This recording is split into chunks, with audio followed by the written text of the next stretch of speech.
Še pred sončnim shodom smo se člani kulturnega društva Usluševci s starodobnim traktorjem zapeljali skozi vas in igrali budnico.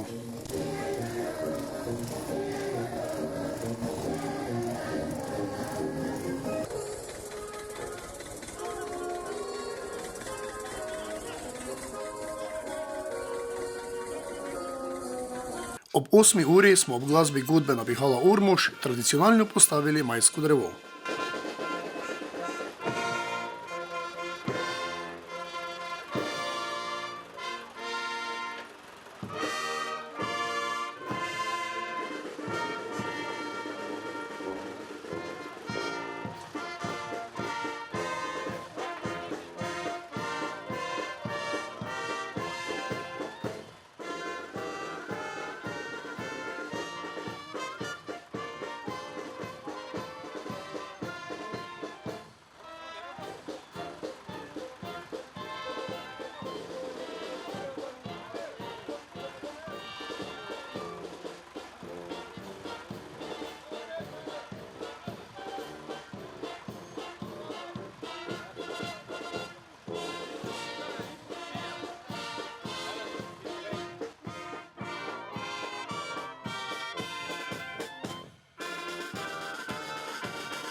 Sledilo je kolesarjenje. 58 kolesarjev je kolesarilo do Velike nedelje in nazaj. Nato se je nadaljevalo tradicionalno druženje članov in vaščanov na igrišču ob vaškem domu Usluševci.